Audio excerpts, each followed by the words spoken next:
Hello everyone. आज मैं doctor Mukesh Sharma अपने YouTube channel race against time by DMS sir पर आप लोगों के लिए प्रिज्म फार्मूला का डेरिवेशन लेकर आया हूँ। ये डेरिवेशन आपके 12th क्लास के लिए काफ़ी इम्पोर्टेंट है। यहाँ पर आपको मैं बहुत ही सिंपल तरीके से इस पूरे फॉर्मूले को डेराइव कराऊंगा।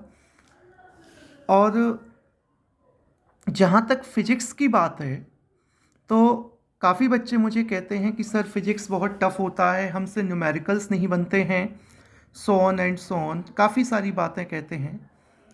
लेकिन मैं उन सभी से कहना चाहूँगा कि आप एक बार प्रयास कर कर देखिएगा। फिजिक्स बहुत ही प्यारा, बहुत ही सिंपल सब्जेक्ट है। बस आप उसके बेसिक्स को, उसके कंसेप्ट को समझने की कोशिश कीजिएगा। और जब आप कंसेप्ट समझना सीख जाएंगे तो उस समय आप कहेंगे कि फिजिक्स वाकई में एक सिंपल सब्जेक्ट है और बड़ी आसानी से आप लोगों को समझ आता है। तो हम स्टार्ट करते हैं प्रिज्म फॉर्मूला। तो देखिएगा, सबसे पहले यहाँ पर हमने एक प्रिज्म कंसिडर किया है। आप लोग देख रहे हैं this is a triangular A B C, this is a prism. याद रखिएगा, ये जो सरफेस होती हैं जिसे आप ए बी एंड ए सी कह रहे हैं, इन दोनों सरफेसेस को रिफ्रैक्टिंग सरफेस कहा जाता है। और जो थर्ड सरफेस है आपका बी सी, इसे हम बेस कहते हैं। ओके। और बेस के जस्ट सामने जो एंगल फॉर्म होता है, इस एंगल को कहा जाता है प्रिज्म एंगल।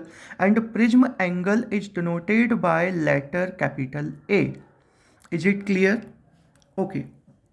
तो सबसे पहले हम क्या देखेंगे कि ये जो ए बी रिफ्रैक्टिंग सरफेस है, इस ए बी रिफ्रैक्टिंग सरफेस पर एक लाइट रे इंसिडेंट हो रही है। इस लाइट रे को हमने नाम दिया है पी क्यू। तो P Q is the incident ray. अगर ये प्रिज्म एब्सेंट होगा तो ये जो पी क्यू रे है ये स्ट्रेट इस डायरेक्शन में ट्रेवल करेगी, ये जो आप डॉटेड लाइन देख रहे हैं। बट ऐसा नहीं है। तो due to the presence of this prism, the incident light ray get refracted in the prism. तो प्रिज्म में जब रिफ्रैक्शन होगा, प्रिज्म में जब रिफ्रैक्शन होगा तो हमने सबसे पहले यहाँ पर एक नॉर्मल ड्रॉ किया है। ओके। ये जो नॉर्मल ड्रॉ किया है, तो इस इंटरसेक्शन पॉइंट को हमने नाम दिया है एन। ओके। यहाँ जो एंगल फॉर्म होगा सरफेस पर नॉर्मल के कारण, वो एंगल आपका 90 डिग्री का एंगल होगा। क्लियर? तो हम जानते हैं कि लाइट रे अभी एयर में है और जब प्रिज्म के अंदर ट्रेवल करेगी तो लाइट रे रेयरर मीडियम से डेंसर मीडियम में ट्रेवल करेगी। तो ये रेयरर मीडियम से जब डेंसर मीडियम में ट्रेवल करेगी तो it bends towards the normal. Normal क्या है? ये जो आप ग्रीन लाइन देख रहे हैं, ये नॉर्मल है आपका Q N. This is the normal. Light ray straight इस तरीके से पास होती in the absence of prism, but due to refraction it bends towards the normal and normal is Q N. तो लाइट जो है वो आपका इस पाथ में ट्रेवल करेगी। इस पाथ को हमने नाम दे दिया है क्यू आर। और आप देख रहे हैं कि जो रिफ्रैक्टेड लाइट रे है ये बी सी बेस के पैरेलल हो चुकी है। यहाँ पर आप लोगों को ध्यान देना है बेटा कि लाइट रे जो है वो इस एंगल पर यहाँ पर डेविएट हुई है, इसका डेविएशन हुआ है। तो इस डेविएशन को हम लोग डेल्टा वन नाम देते हैं। और यहाँ पर जो एंगल फॉर्म हो रहा है, this angle, this is called angle of refraction R one. Again this refracted ray Q R again get refracted when it travels from prism to the air।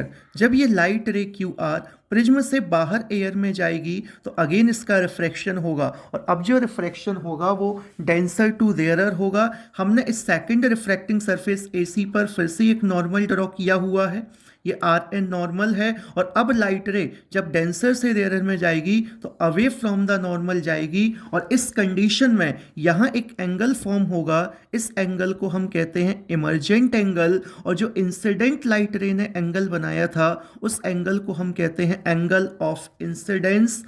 इस सेकंड सरफेस पर भी अगर आप देखें, ये जो इमर्जेंट रे है, अगर इस इमर्जेंट रे को आप थोड़ा सा बैकवर्ड एक्सटेंड करते हैं तो ये इस पॉइंट पर आकर इंसिडेंट रे से इंटरसेक्ट होगी। तो इस प्लेस पर आकर के आपको नेट डेविएशन मिलेगा डेल्टा।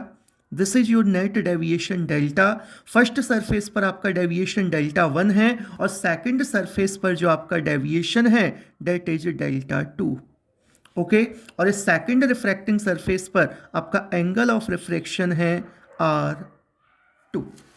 आई होप ये जो कंस्ट्रक्शन है ये आप सभी को क्लियर हुआ होगा। ओके, मैं एक बार फिर से आपको एक्सप्लेन करता हूँ। P Q is your incident ray. इस इंसिडेंट रे का जब प्रिज्म के अंदर ट्रेवल करेगी तो इसका रिफ्रैक्शन होगा। रिफ्रैक्शन होने पर एंगल ऑफ रिफ्रैक्शन है R1, डेविएशन है डेल्टा 1। सेकंड सरफेस पर जब ये इमर्ज हो रही है यहाँ पर एंगल ऑफ रिफ्रैक्शन है R2, डेविएशन है डेल्टा 2। ओके, और जब आप इस लाइट रे को बैकवर्ड एक्सटेंड करते हैं तो इस पॉइंट पर आकर इंटरसेक्ट होगी और इस पॉइंट को हम लोग डिनोट करेंगे बाय लेटर कैपिटल M। अब हमें यहाँ पर प्रिज्म फॉर्मूला डेराइव करना है, तो आप लोग प्लीज़ वीडियो के लास्ट तक बने रहें और अगर आपको ये वीडियो पसंद आता है तो प्लीज़ इसको लाइक करना, वीडियो को शेयर करना और चैनल को सब्सक्राइब करना ना भूलें। तो देखिएगा, सबसे पहले हम बात करेंगे इस क्वाड्रिलेटरल ट्राइंगल की AQNR। So in the quadrilateral AQNR। Okay, AQNR। तो इस AQNR में आप देखें तो ये टू एंगल्स जो हैं, कौन सा एंगल, एक AQN एंड एंगल NRA, ये दोनों 90 डिग्री होंगे। क्यों होंगे 90 degree? Because these are the normals. तो आप लिख सकते हैं two of the angles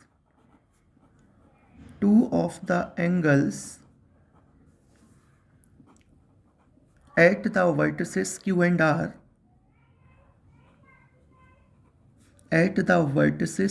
and R are right angles.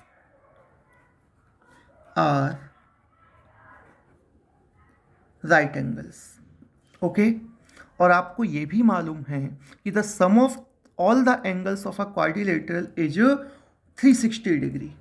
Okay, so we can write here A means angle of prism plus angle AQN plus angle QNR plus angle NRA equals to आप लिख सकते हैं 360 degree. Clear? और ये वाला जो angle है बेटा AQN and angle NRA, these are 90 degree. So we can write here A plus 90 degree plus angle QNR plus 90 degree equals to 360। तो आपको यहाँ दिखाई दे रहा है A plus angle QNR equals to 360 minus 90 minus 90, ये दोनों 90 हमने उस साइड ट्रांसफर किए हैं। Now we can write here A plus angle QNR equals to 180 degree and this is our equation number 1। Okay, बहुत ही सिंपल मैथमेटिक्स है, आप लोग इजीली इसे समझ सकते हैं। तो अभी हम लोगों ने जो कंसिडर किया था बच्चों, वो ये क्वाड्रिलेटरल कंसिडर किया था AQNR। Now we will take triangle QNR। तो फ्रॉम ट्राइंगल QNR,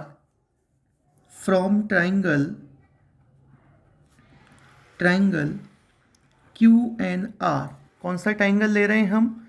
QNR। तो इस ट्राइंगल में आप कह सकते हैं कि the sum of all the three angles of a triangle is always 180 degree. So we can write here angle। तो फर्स्ट एंगल आपका क्या होगा?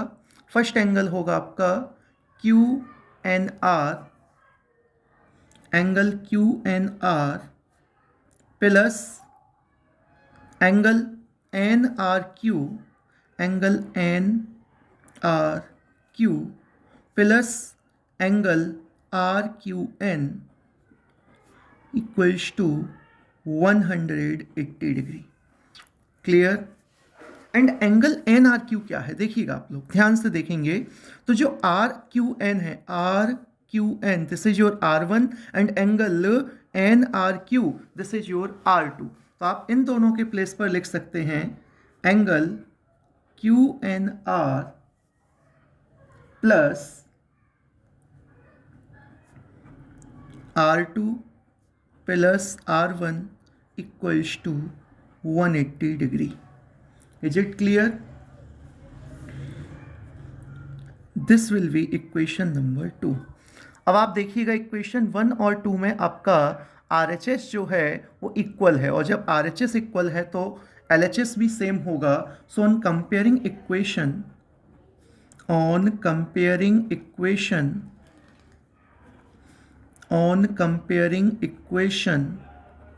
1 and 2 वी गेट, तो इक्वेशन 1 और 2 को कंपेयर करने पर हमको क्या मिलेगा, so A plus angle Q N R equals to angle Q N R plus R one plus R to.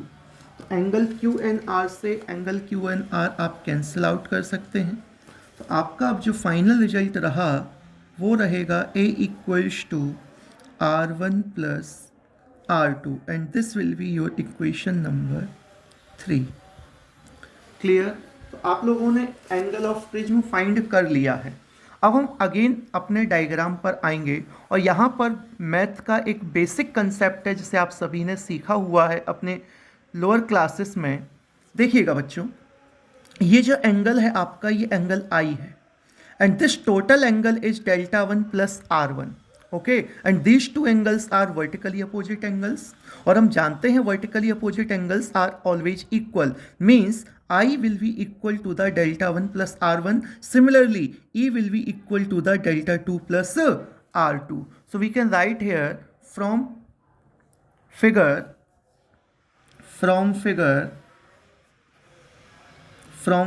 we can say that I equals to delta 1 plus R1 or delta 1 equals to I minus R1. Clear? Similarly,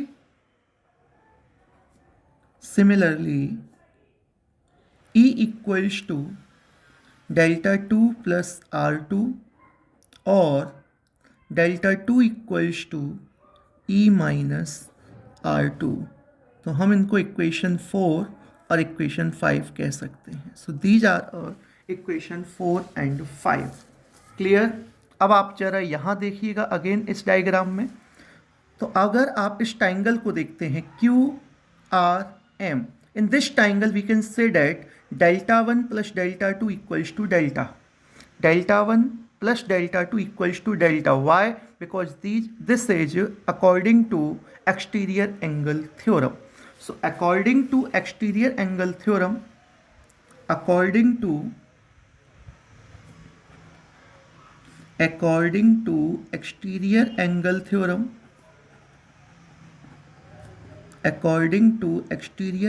theorem, total deviation delta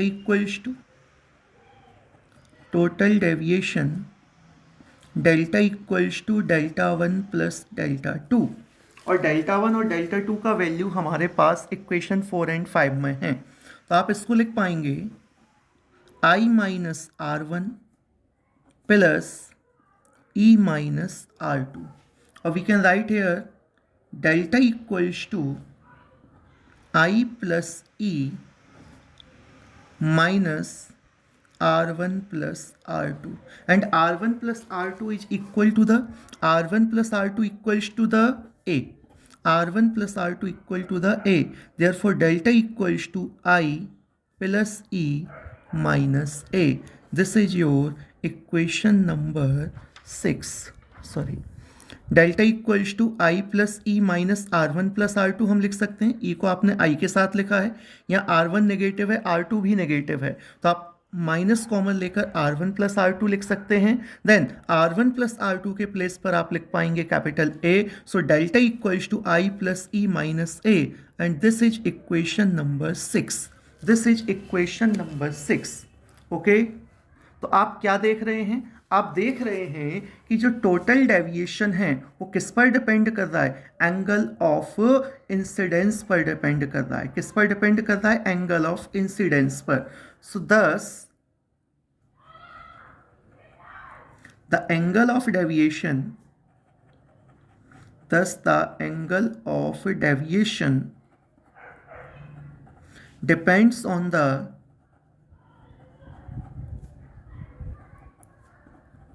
angle of incidence, depends on the angle of incidence। तो अब हमको क्या करना है? अब हमें एक graph plot करना है, और वो ग्राफ प्लॉट किस किस के बीच में होगा? Angle of deviation and angle of incidence. So a plot between a plot between the angle of deviation delta, angle of deviation delta and angle of incidence I, angle of incidence I is shown in figure, is shown in figure. तो अब आपको क्या करना है? आपको एक diagram plot करना है, और वो जो डायग्राम होगा वो एंगल ऑफ डेविएशन और एंगल ऑफ इंसिडेंस के बीच में होगा। तो आइएगा देखते हैं। तो जो डायग्राम है बच्चों वो ये है, आपके सामने है। देखिएगा, हमने एक्स एक्सिस के अलोंग लिया हुआ है angle of incidence, and Y axis के अलोंग लिया हुआ है एंगल ऑफ डेविएशन। ओके, तो इस ग्राफ को अगर आप थोड़ा ध्यान से समझते हैं तो आप क्या देख रहे हैं कि जैसे जैसे आपके पास डेल्टा का वैल्यू, ओके, डेल्टा कहाँ पर है? आपका वाई एक्सिस पर। तो जैसे जैसे आपका डेल्टा का वैल्यू डिक्रीज हो रहा है, ओके, आई का वैल्यू क्या होता है? इंक्रीज हो रहा है। आई increases, delta decreases, but at a particular angle of I, at a particular angle of I, at a particular value of angle of incidence I, the deviation angle becomes minimum. यहाँ पर deviation ज़्यादा है, आई कम है। आपने आई को बढ़ा दिया, deviation कम हो गया। आपने आई को यहाँ पर और बढ़ा दिया, डेविएशन और कम हुआ। और इस पॉइंट पर आकर आपने आई को बढ़ा दिया है और डेविएशन सबसे कम हो गया है। इसके बाद फर्दर अगर आप एंगल ऑफ इंसिडेंस को इंक्रीज करते हैं तो आप देख रहे हैं कि डेविएशन अगेन इंक्रीज हो रहा है। तो एंगल ऑफ इंसिडेंस की वो वैल्यू, ओके, जहाँ पर डेविएशन मिनिमम होगा उस वैल्यू पर दो कंडीशंस आपको याद रखनी है। वो दो कंडीशंस क्या हैं? कि at the angle of minimum deviation, at the angle of minimum deviation, angle of incidence becomes equal to the angle of emergence and R1 becomes equal to the R2। Okay, तो ये conditions आपको याद रखनी होगी। मैं यहाँ पर आपको समझा रहा हूँ, ध्यान से सुनिएगा। सो eight angle of minimum deviation, at angle of minimum deviation, तो minimum deviation means delta M. Minimum deviation की क्या कंडीशन है? याद रखेंगे, I equals to E and R1 equals to R2 is equal to R। Okay, so at the angle of minimum deviation means इस angle पर, इस delta M की बात कर रहे हैं यहाँ पर, इस पॉइंट पर, इस पॉइंट पर आकर क्या होगा? इस आई की वैल्यू और ई का वैल्यू ये दोनों इक्वल होते हैं। साथ ही साथ जो आपने अभी बैक साइड में जो डायग्राम देखा था प्रिज्म के रिफ्रैक्शन का, वहाँ पर आपने फर्स्ट सरफेस पर डेविएशन R1 फाइंड किया था, सेकंड सरफेस पर R2, और ये दोनों ही एंगल ऑफ रिफ्रैक्शन जो है वो इक्वल हो जाते हैं। Clear? And third and most important point is कि when we attain the condition of minimum deviation, जब हम मिनिमम डेविएशन की कंडीशन पर आते हैं तो जो आपकी रिफ्रैक्टेड लाइट रे होगी वो प्रिज्म के बेस के पैरेलल हो जाती है। रिफ्रैक्टेड लाइट रे प्रिज्म के बेस के पैरेलल हो जाती है। तो आप क्या लिखेंगे? At the minimum deviation, at the angle of, ये तो होता ही है, साथ ही साथ में और क्या मिलेगा आपको? So at the angle of minimum deviation delta m, the refracted ray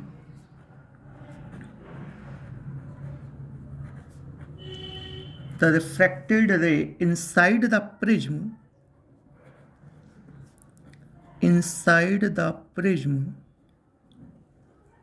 becomes parallel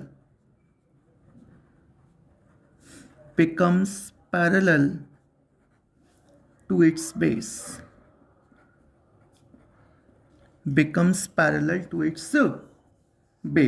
So now we have delta की वैल्यू क्या है आपके पास, delta M, then I equals to क्या है, E, and R1 equals to R2 equals to R. Okay, तो अभी आप लोगों ने बैक साइड में लिखा था, आपको याद होगा, delta equals to I plus E minus A. तो यहाँ पर हम डेल्टा के प्लेस पर लिखेंगे डेल्टा एम, आई प्लस इसको भी हम आई लिखेंगे माइनस ए, और A plus delta M equals to 2i, और I equals to A plus delta M by 2. So this is your angle of incidence. ये किसका वैल्यू है, ये एंगल ऑफ इंसिडेंस का वैल्यू है. अब हमें एंगल ऑफ रिफ्रैक्शन भी फाइंड करना है. ओके, तो हम जानते हैं, आप लोग देखिएगा, हमने पीछे लिखा हुआ है, आप लोगों ने फाइंड किया है इस इक्वेशन को, a equals to R1 plus R2, and at the angle of minimum deviation R1 और R2 इक्वल हैं, यानी कि R1 को भी आप R लिखेंगे, R2 को भी R लिखेंगे, तो a इक्वल्स टू होगा आपका 2R. So what is a equals to, and a equals to R1 plus R2, और a equals to R plus R, a equals to 2R, और R equals to a by 2. तो R का value क्या है आपके पास, a by 2. a का value क्या है आपके पास, a का वैल्यू है आप, सॉरी, R का वैल्यू a बाई 2, आई का value a plus delta M by 2. अब आप देख रहे हैं कि आप लोगों ने I means angle of incidence, we can give this equation 7 and this is equation 8. तो हमारे पास आई और आर आ चुका है, और बहुत अच्छा से हम पढ़े हुए हैं स्नेल्स लॉ, बहुत अच्छे से हम पढ़े हुए हैं स्नेल्स लॉ. तो आप लिख सकते हैं from Snell's law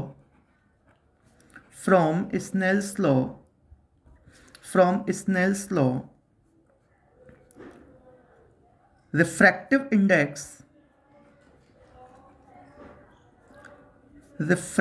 index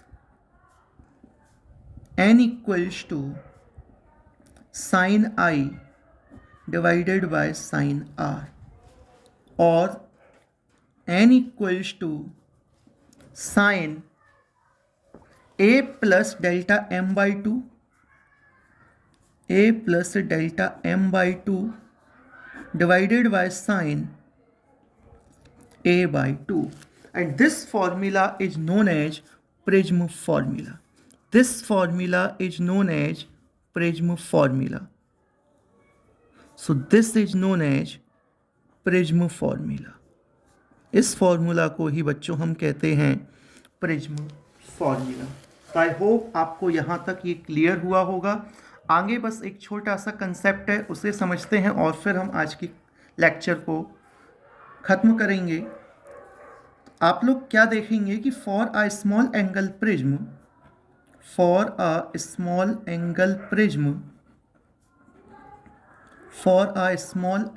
prism, जिसे हम कहते हैं थिन प्रिज्म. क्या कहते हैं स्मॉल एंगल प्रिज्म को, थिन प्रिज्म.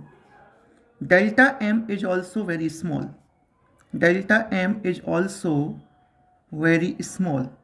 तो थिन प्रिज्म के लिए, जब प्रिज्म थिन है, डेल्टा एम भी बहुत छोटा होगा, एंड वी गेट, तो हम क्या लिखेंगे इन दिस कंडीशन, याद रखिएगा साइन थीटा को हम सिंपल थीटा लिख सकते हैं. So we can write here n equals to a plus delta m by 2 divided by a by 2. तो यहाँ 2 से 2 कैंसिल, और a plus delta m by a। On cross multiplication we get na equals to a plus delta m, और delta m equals to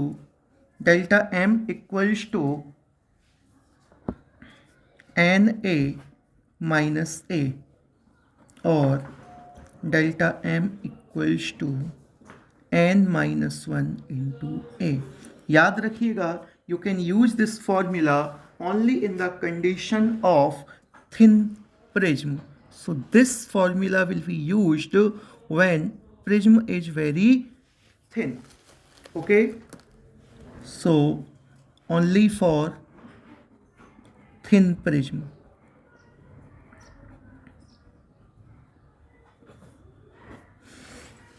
so dear students, hopefully आपको ये derivation समझ आया होगा।